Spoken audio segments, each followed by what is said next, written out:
రాష్ట్రాల మధ్య రహదారి కేవలం రవాణా కోసం కాదు, రాజకీయ మార్గాలకు అది దారి చూపుతుంది. ఇప్పుడు తెలంగాణ సీఎం రేవంత్ రెడ్డి వేసిన హైవే ప్లాన్ అందుకే ఇప్పుడు చర్చనీయాంశమవుతుంది. ఫ్యూచర్ సిటీ నుంచి బందర్ పోర్టుకి ఒక భారీ హైవే ప్రాజెక్టు. ఒక్కసారి వింటేనే ఇది సాధ్యమా అనిపించే ప్లాన్. కానీ సీఎం రేవంత్ రెడ్డి మాత్రం దాన్ని రియాలిటీగా మార్చాలనుకుంటున్నారు.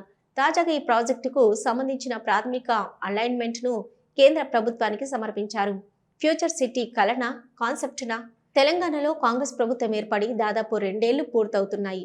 ఫ్యూచర్ సిటీ అనే కాన్సెప్టుపై మొదటి నుంచే బీఆర్ఎస్ నేతలు విమర్శలు గుప్పిస్తున్నారు.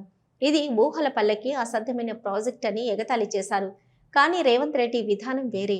బీఆర్ఎస్ ఎక్కడ వేస్ట్ అంటుందో అక్కడే తాము బెస్ట్ అని చూపించాలని ప్రయత్నిస్తున్నారు. ఇప్పుడు అదే తరహాలో ఫ్యూచర్ సిటీకి లింకుగా బందర్ పోర్ట్ వరకు 12 లేన్ల గ్రీన్ ఫీల్డ్ హైవే నిర్మించాలని ప్రణాళికను ముందుకు తీసుకొచ్చారు. ఇది కేవలం తెలంగాణకే కాదు, దక్షిణ భారతదేశానికి కూడా ఒక వ్యూహాత్మక కనెక్టివిటీ ప్రాజెక్టుగా మారవచ్చు. ఈ ప్రాజెక్టు మొత్తం పొడవు సుమారు 297 కిలోమీటర్లు. ఇందులో తెలంగాణలో 118 కిలోమీటర్లు, ఆంధ్రప్రదేశ్లో 180 కిలోమీటర్లు ఉంటాయి. హైదరాబాద్ నుంచి అమరావతి మార్గంలో సాగుతూ మొత్తం 5 జిల్లాలు, 12 గ్రామాల మీదుగా ఈ హైవే గమనం చేస్తుంది. హైదరాబాద్ నుంచి విజయవాడ మధ్య దూరం తగ్గిపోతుంది, ట్రాఫిక్ ప్రెజర్ కూడా తగ్గుతుంది. కానీ ఇది అంతేకాదు, దీని వెనక ఉంది ఒక పెద్ద పొలిటికల్ విజన్. ఫ్యూచర్ సిటీని అంతర్జాతీయ స్థాయిలో తీర్చిదిద్దాలంటే పోర్టు కనెక్టివిటీ తప్పనిసరి.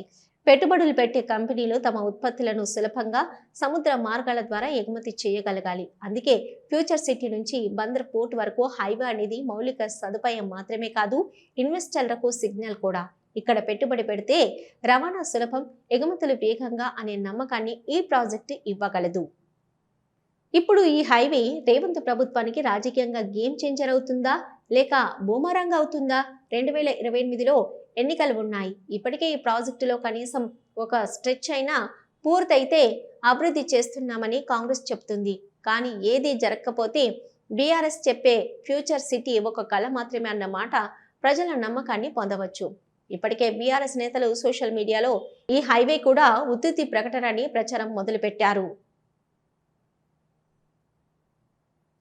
కానీ రేవంత్ మాత్రం స్పష్టంగా చెప్తున్నారు, ప్లాన్ చేశాం, చేస్తాం కూడా. ఇది Revanth Reddy style. Future city భవిష్యత్తు తెలంగాణ.